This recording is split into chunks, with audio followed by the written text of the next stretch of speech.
Alright, it's Roger with iGadgetGeek, and I have a video comparison of the iPhone 4 and the HTC Inspire 4G.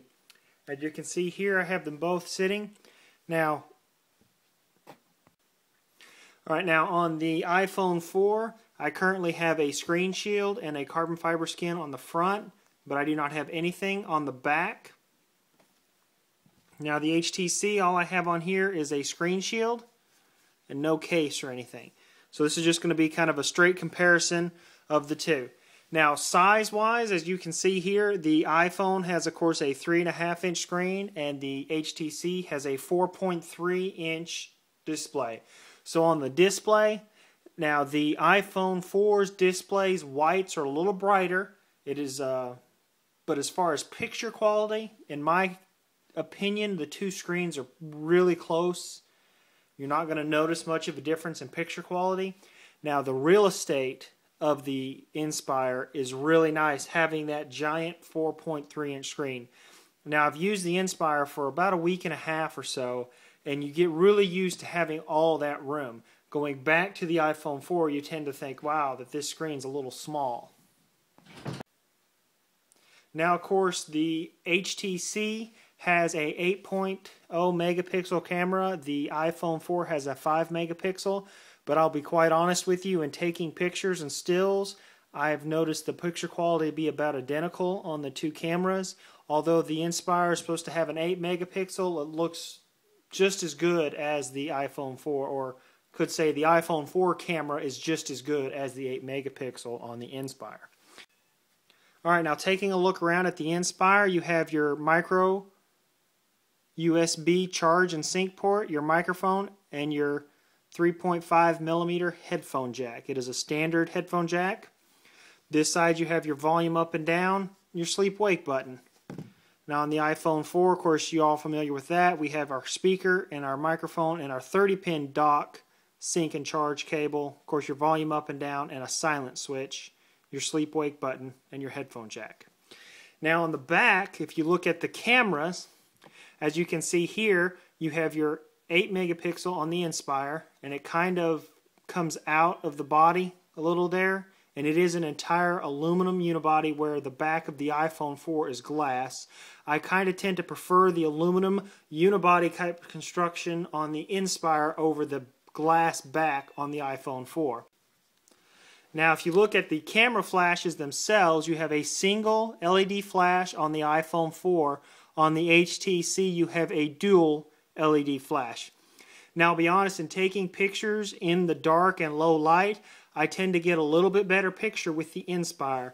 That's probably due to the fact that it has two flashes, and if you notice how the lens sticks out further than the flash, you tend not to get much washout with the flash, where on the iPhone, since they're flush, you tend to get a little more washout.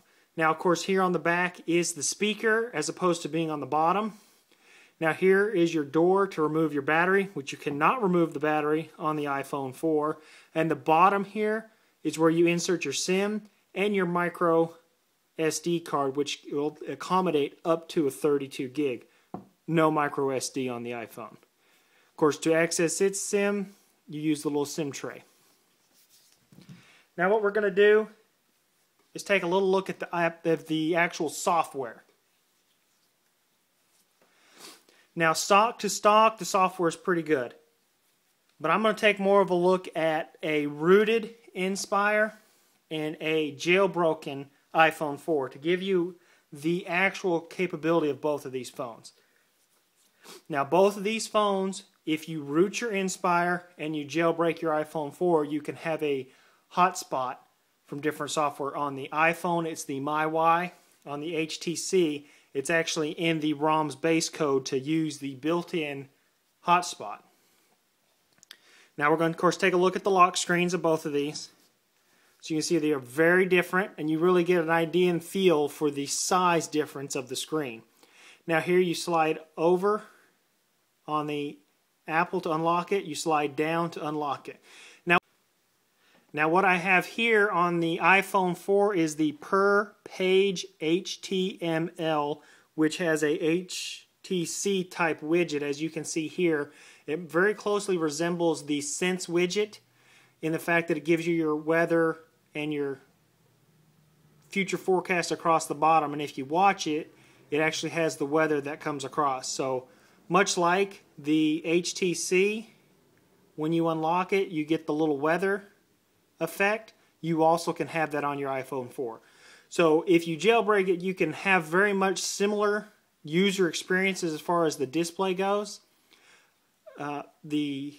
Both have multiple pages that you can slide through, and you can customize in any way you want. As you touch the home button here, it takes you back to the center. Of course, you press the home button there, it takes you back. Now, both of them, the cameras are very similar in function and operation.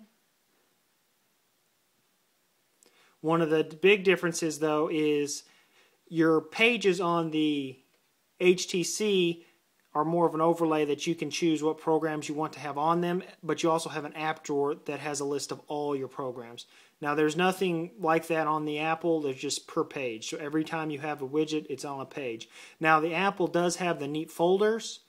Now, there are some aftermarket apps you can download on the Android market that will give you the same type of folders that you have, but nothing inherent in the software. But one of the real nice things is right here. You have your hotspot button. You press that, and it's going to give you your Wi-Fi hotspot right out of the bat, which is really nice.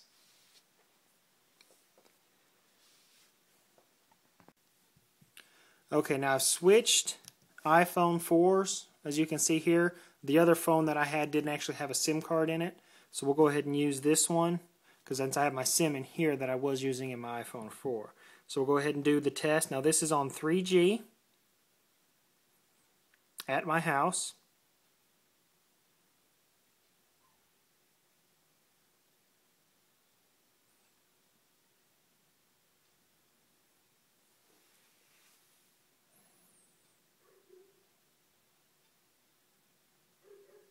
Alright, there I got 1.09 and 1.25. The 1.09 is the download, and the upload is 1.25.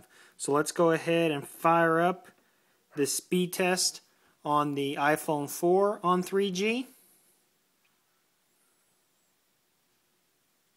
We'll go ahead and begin test. 0.96 and 1.04. The 9.6 is the download, and the 1.04 is the upload. So that kind of gives you an idea of the speeds, and in that case, too, the Android is actually faster on the upload. So we'll go ahead and pull up our results. As you can see from my test today, the Android, get these a little closer for you.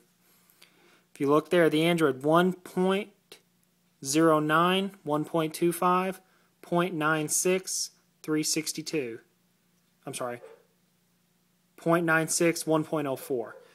Now, the reason this Android is faster, it should be faster than the iPhone 4. It is their new 4G, which isn't really 4G. Now, before I rooted my Inspire 4G, I never got over 0.6 on my download speed, and I never got more than 0.3 on my upload speed. Why out of the box AT&T chose to cripple this brand new 4G phone is beyond me. But after you root it, which is very easy to do, and put a custom ROM on it, it's a lot faster.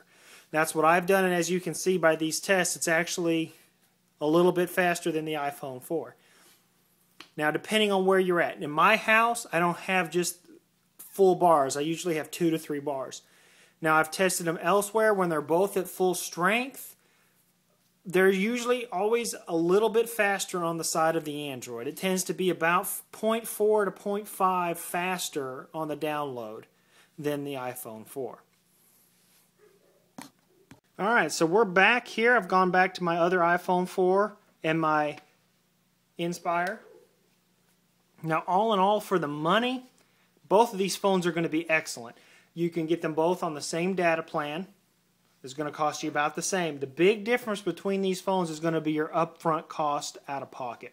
The iPhone 4 is going to run you $200 for a 16 gig, where the Inspire 4G will run you $99. Now, that comes with an 8 gig micro SD card. Now, say you go out and you want to have 16 gigs in there. It's going to run you about $40 for a micro SD card of 16 gigs for good quality. 40 to 50 bucks depending on where you purchase it. So you're looking at total cost to get an Inspire 4G with 16 gigs is going to run you about $140.